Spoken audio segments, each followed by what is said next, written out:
Hello, and welcome to another episode of the Real Estate Investing Club, the place investors go to learn tips, tricks, and stories from other investors in the field. Before I introduce today's guest, I have three short housekeeping items to cover. First, if you like our content, the best way to support us is simply to like, subscribe, comment, or share this episode with your friends and family.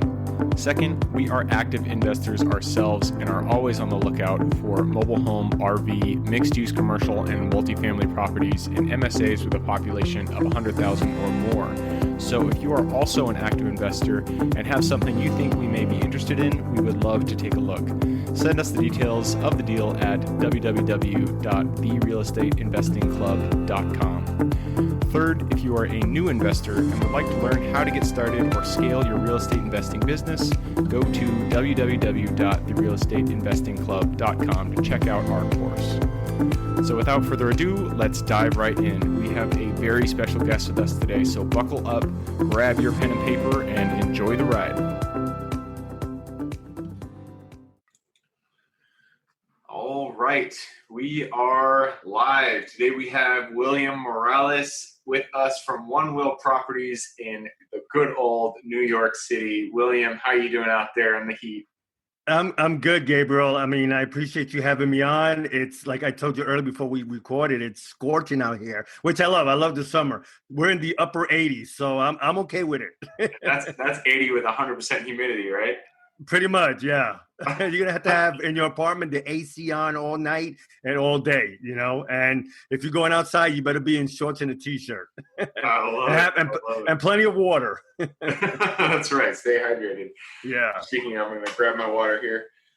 William, to get us started, why don't you tell everybody, who you are, where you're from, and how you got started in real estate in the first place? Sure. My name is William Morales. I'm from New York City. I lived here all my life. I started investing. Let me put it this way. I got interested in investing in 2007. I went to my first seminar in 2006, which was called the Real Estate Wealth and Expo Show here in New York City. I bought a course, and my first boot camp was in January, and then I became a seminar junkie for years, which is a bad thing. I jumped from niche to niche without finishing anything. And it wasn't until, seriously, it was like almost 8 to 10 years before I finally, I bought my first real estate, let's say it was a stock. It was a real estate investment trust, a REIT, yeah. And then I bought some individual real estate stocks. And then I bought my first property in 2017, September in Pittsburgh. In 2016, a friend of mine sent me a video of someone being interviewed about owner financing and creative financing. And Gabriel hit me like a light. I said, this is what I want to do. That's it. And I bought my first property in Pennsylvania, Pittsburgh. The realtor was so great. He walked me through anything. I never went to Pittsburgh at all. The property was on the market for over 100 days. The bank owned it. I made an offer. The property was being sold for $27,000, between $27,000 and $30,000. It was on the market for 101 days. I made an offer of $8,000 in cash. Nice. The realtor said no, they're going to turn it down, which they did. 2 weeks later, Gabriel, they called me back, the realtor, and said, "Is your offer still available?" And I should have known, which I didn't. Now I do. I should have said, "Yeah, I will. I could do it, but only for $5,000." Well, I offered the full $8,000. He found me a tenant buyer about 3 or 4 weeks later. And since September of 2017, the buyer that's there has been paying on time, and it's owner finance. So I'm not in charge of anything. He's in charge of fixing the place up and everything. So that's what I want to do. And that's what I wanted to do going forth. And then I did that again in Orlando, which I have a brother that's there. So he was my eyes and ears. And I saw a property that was on the market for 90 days. It was a for sale by owner. I approached him, and he said that he was, he wanted to move up a little north to be closer to family. And I told him, I said, listen, I'm willing to offer you full price if you give me terms. He didn't know what that meant. So I told the man, I said, listen, I pay you monthly for 3 years, 5 years, whatever we negotiate. And it's a 5-year deal. And then I turned around and found me a tenant buyer. I found a realtor. And since January, I've been collecting a mortgage, a note. So that's where I'm at today. I haven't done anything since. After the pandemic hit, I kind of slowed down a little bit, but I'm hoping in the fall of this year or early next year, I get back on track. Awesome. I love it. So I'm just going to try to summarize everything you just said, because there's a few things that I picked up from it. But I mean, just to get, go back to the start, you started, it sounds like 2007, you were one of the seminar guys, one of the guys. Oh my God. Yeah. Gabe, I went all the time. Every week I found something on the newspaper or whatever, and I went, but then, I'm pretty sure or your audience went through this. You get the upsell. So of course might be, a weekend of $500, but then the upsell of 30,000, 15,000, 20,000. I'm like, wow. And so pretty soon after, I'd say maybe 3 or 4 years of going to these things, I finally stopped. I said, that's it. I'm not going to these things anymore. But I did learn, but it was just pretty much it was the upsell. That's what they wanted. They wanted to get you for that boot camp. I'm not against courses, but it has to make sense.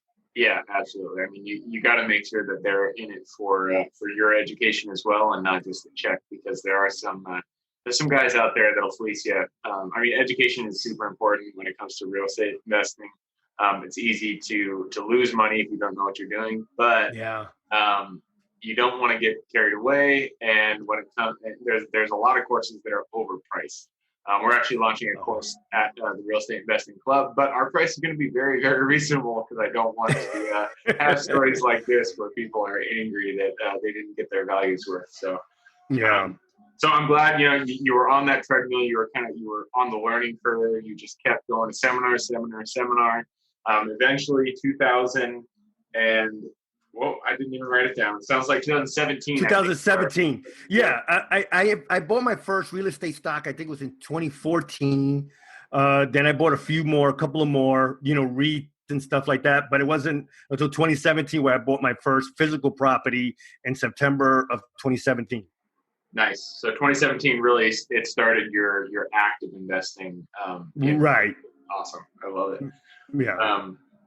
So 2017, it sounds like, I mean, a few things popped out when you were talking about your journey up till now.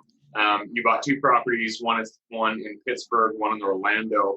Both of them had been off market essentially, or had been on market, but for an extended duration. So 50 plus days, 60 plus days. Yeah. 100 days the first one, 90 days the second one. So these were obviously overpriced properties. It sounds like you offered lower than their asking value. And then take us through the strategy that you're using. It sounds like you're almost note investing, but you're buying the property and then just selling it to the renter once the renter comes on board. Right. So what I wanted to do once, like I said, I had seen this webinar one time, and the guy was explaining, but his method was he got private lenders to lend him the money, and then he will buy the property in cash, and then he will pay the lender a portion of the rent, or whatever, what might have you. I did that in Pittsburgh, but it was my own cash. So I paid $8,000 in cash, and then I turned around and sold it for the same price that the bank was selling it for. So I bought it for $8,000 and I sold it for $27,000. That's how much the bank was selling it for. Okay. The realtor was great enough to take pictures, take videos, and the property was in decent condition. It didn't need much work, more cosmetic. And we put that in the listing, and he found a tenant buyer that was willing to do the work himself. I only asked for 10% down. And then from there, he's paying me the monthly, my monthly mortgage. It was an 8-year deal that I got with him. So it was 96 months, and now 3. The note that you had with this tenant buyer with the tenant buyer, it's for 8 years. 8-year term, yeah. Right. Okay. So the one I got in January of 2019, 2020, the owner, like I said, it was on the market. It was a for sale by owner, and I saw this one on Zillow. And I waited a couple of weeks, maybe a month or so, and then I called him. It didn't seem like he was interested at first in selling it on a monthly payment. He didn't know what that was. So I kind of explained it to him. I emailed him a lot of information, the pros and the cons of seller financing. He called me back like a few days later, and he said, "Yeah, I'm willing to do this." I gave him 5,000 down so he could move. He used that money to move, and then when I got the tenant buyer, again through a realtor that my brother recommended, I got a 10% down from the buyer, from the tenant buyer. He qualified for a mortgage. I had to find a mortgage broker. So it's a bunch of steps. You got to make sure they qualify for a mortgage. That's A. B, you got to make sure that they have the money. I'm not asking for 20% down. I'm asking for at least anywhere between 5 and 10%. I want them to get in. And then I have a loan servicing company collect the payments for me, send the payment, let's say the receipts to the tenant buyer, and then the money comes to me via check. I prefer check because at least I could, on my ledger, I could keep tabs of everything. If I made sense out of it. Yeah. That's really that's interesting. I've never. That's definitely a niche strategy that not many people employ. So, are you ever on title for these properties, or are you just? Yeah, I am on title until the note is bought off, and then that's it. I'm done. So then that's why you always got to keep getting properties, because you're getting the cash flow, but it's for a minimum of a few years. Like this deal I got in Orlando, I have a contract for 5 years. So I have a tenant buyer for 2 years. So in other words, he has to buy me out, and then I pay off the seller if I made sense. And then I'm out of the deal. And then now it's just the new buyer that he's responsible, because he's going to qualify for a mortgage. Right. So again, I have to get a mortgage broker. I have to make sure they qualify. So in Pittsburgh, I had to find one. In Orlando, I had to find one. So it's a lot of due diligence on my part, and trying to get help from other people that could, give me some recommendations. Yep. So every chink of the chain in a real estate transaction, there's always a value added. So it sounds like so the tenants that you're selling to, the reason that they're not, so this person, you bought the house for $8,000, and then you turned around and you sold it to the tenant buyer for the same that the bank was originally selling it for, $27,000. Right. The reason you were able to do that is because basically you were able to buy cash originally. And yes. This person, whoever is buying it from you, probably was not able to qualify for a mortgage. Is that exactly? And that's the strategy we look for, Gabe, is trying to find the tenant buyers that might not qualify for a mortgage. Either A, they're an entrepreneur, they got their own business. So what I heard through other bankers and through other investors, there's seasoning involved. So they have to have 2 years worth of W-2s or whatever, W-9s, whatever they have. And also they got to have some type of money in the bank. So banks are being stricter with their lending process. Just recently, I think in January, February, Chase Bank raised their credit score to 700 to qualify for a mortgage. Jeez, that's pretty good. So, yeah. So now you see that this might be a trend eventually down the future with other banks. Yep. So the people we look for are, they have a ding in their credit. Again, you know what happens, Gabe. Well, 700 is not that. That's not that bad, to be honest. There's tons. No, I agree. 600 range. Yeah, no, I agree. But for some reason, like again, with entrepreneurs, banks see them as risky, because they don't have that steady, W-2 paycheck. Mm-hmm. So that's what we go after, like I said, the owner, the entrepreneur, somebody. Yeah, exactly. Someone that can't qualify, they might have had a ding in their credit because they might have had a medical bill, or they might have lost their job, and something that, as they say, what bad things happen to good people sometimes. So yeah, absolutely. Awesome. Well, that's I love that it's a niche strategy that not a lot of people employ. So congratulations for finding that and really chasing after it. Sounds like you got 2 under your belt right now. Well, it took a long time though, Gabe, to finally pick a niche that I wanted to do, and this was it. Yeah. Excuse me. No, it's a lot of investors. The hardest part is that first deal, because you got to pull the trigger. You got to get over that fear. So it sounds like. No, I had the fear too, Gabe. I really did. It took so long. That's it. Let me just do something. And like I said, it was a real estate stock. Even that took a few days or maybe a week before I decided what to do. Yep. Awesome. So you're here now. You got two deals under your belt. You're looking for more. Yeah, definitely.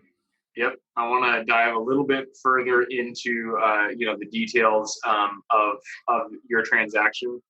We all know, real estate, it's a process. It starts with finding the property. It sounds like you have pretty strict criteria that you look for. So take us through, like, how do you go about finding these deals? How do you qualify them? And what are you looking for when you're looking for this, unique type of transaction? Sure. Well, the one in Pittsburgh, that was more a shot in the dark. I had heard of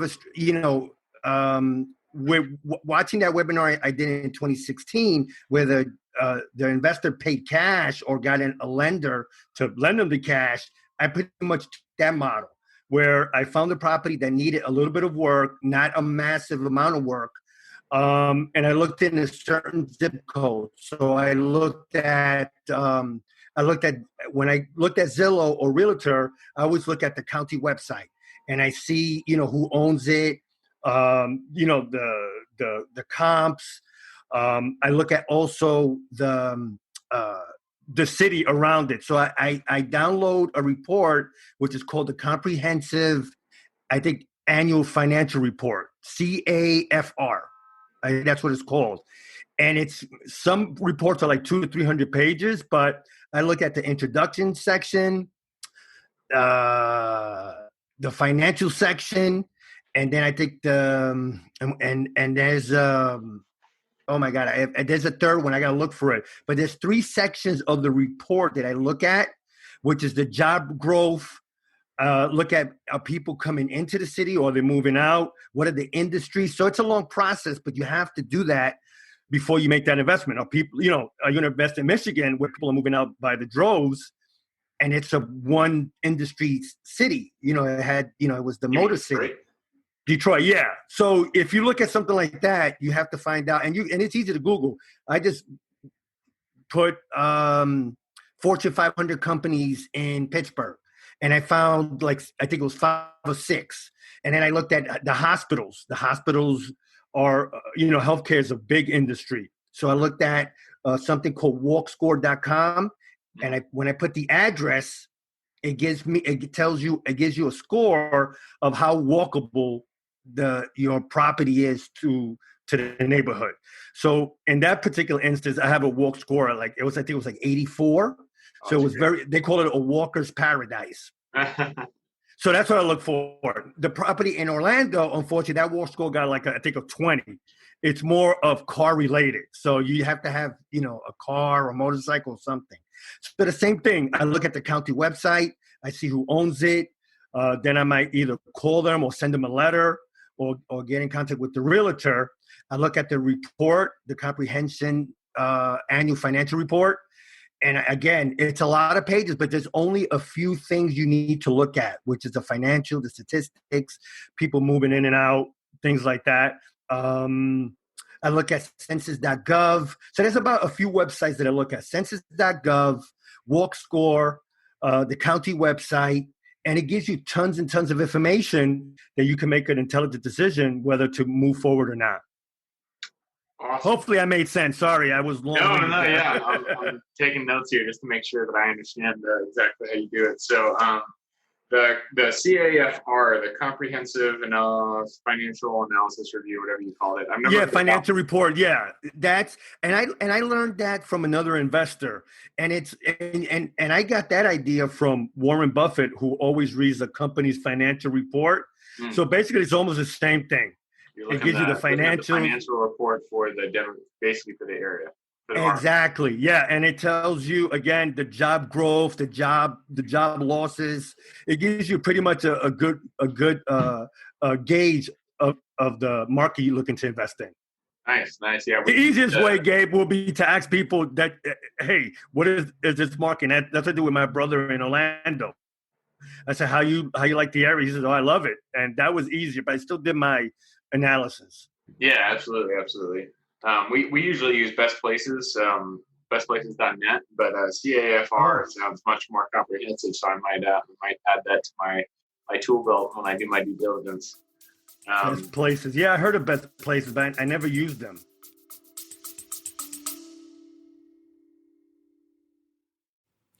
Before we continue on with today's guest, I want to tell you guys about a community I'm launching on School to help investors like yourself grow your own portfolio.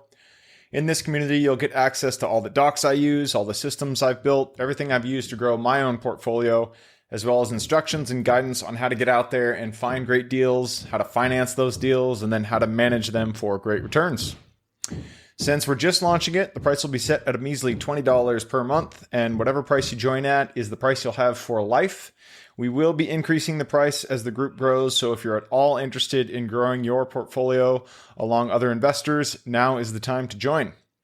I will put the link somewhere in the bio or on our podcast website at therealestateinvestingclub.com, so if you are interested, head on over there. With that said, let's get back to the podcast.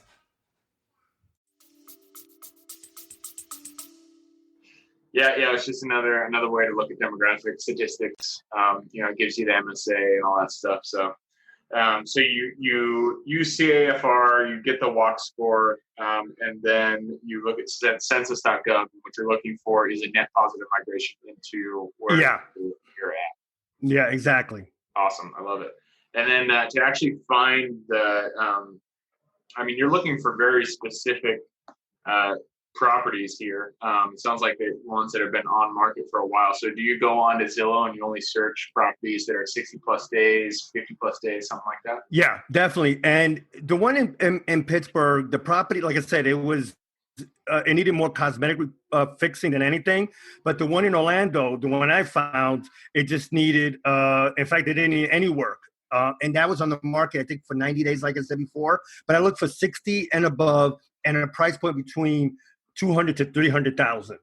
I look for at least minimum 2 beds, 1 bath, or 3-2. Some I find 4-2, but I prefer the 3-2. Awesome, I like it. That's good stuff. I'm glad we got into a little bit of what you've done so far. I want to shift gears just a little bit because we do like to keep this around 20 minutes. So Sure. You also are a fellow podcaster, which is fantastic. I love having other podcasters on the show.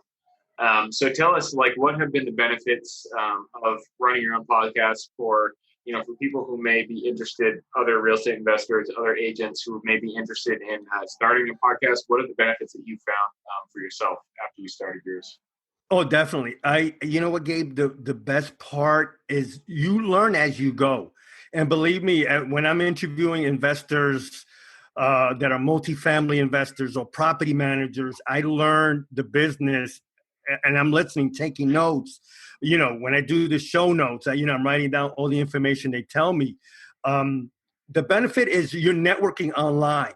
If you can't do it in person, like I like to go to networking events, but this is to me the next best thing. You meeting fellow investors, fellow business owners, and you learn as you go because they're telling you stuff that you might not know. And, like you mentioned, best places. I heard of it, but I never used it. Now, what you saying, I'm like, oh, you know what? Let me look at that, So it's just the benefit of exchanging information and just building a community, I met you through LinkedIn and, we talked a few days ago. And you're a connection that I want to keep in contact with, obviously, as long as possible. So the benefits is learning and building a community and meeting new friends. Awesome. I love it. That was kind of a loaded question because you're on a podcast and I'm on a podcast. That's okay. I would echo the same benefits. I've learned so much from the people who come on. Just like I've heard of the strategy you're implementing, but not in as much detail. So that's definitely interesting to hear. So I'm going to ask you a few more questions. Just when I said that, I was thinking a little bit more about, specifically the strategy that you're implementing. So when you go about selling the property to your tenants, how do you go about doing that? Do you create the note yourself? Do you have a specific servicing company that you feel is? Yeah, there's I've never done that. I do. I definitely get a third party, and that was recommended by the RIA that I used to belong to, and by other podcasters I've heard, other investors. So there's if I remember correct, there's a couple of them. There's one called FCI Trust, I think. What I'll do is I'll definitely send you that information. And the other one's called homeloans.com, I think. And they service the note for you. So in other words, they collect the money, they send the paperwork, and if there's anything needed let's say they need to contact me, they will. But basically what they do is they collect the payments, they take a fee. Most of these companies charge $25 to $35 to service the note, and then they send you the difference. They could also, depending on the company, they could recommend a lawyer if you need to evict somebody. Most of them don't do it themselves. Yep. But those are the two that I think it's called Trust FCI or FCI Trust. I'll definitely get you the information. And the other one, it's homeloans.com. Awesome. Yeah, that sounds good. It's maybe something that I'd be interested in doing. Yeah, I don't want to collect the money. I don't want to be a landlord. So I'd rather let a professional do it. Yep. I got no problem being a landlord, but it definitely sounds like a good strategy. So it's I'm glad you brought that on here. So I'm going to move us a little bit forward. Every time I have a guest on the show, I like to hear a little bit about their experiences, and their stories. So you're relatively fresh in the industry. You've been learning about it since 2007. So you've got over a decade of knowledge behind you. Not as much experience, but you're gaining it, every year that passes. So yeah. Why don't you tell everybody, take us to kind of an experience that you had, a story, something that kind of caught you off guard, and tell us what was the lesson that you learned from that experience. Sure. One story that some people tell me not to say is which is real estate related, was just jumping from niche to niche. I had the shiny object syndrome for lack of a better word.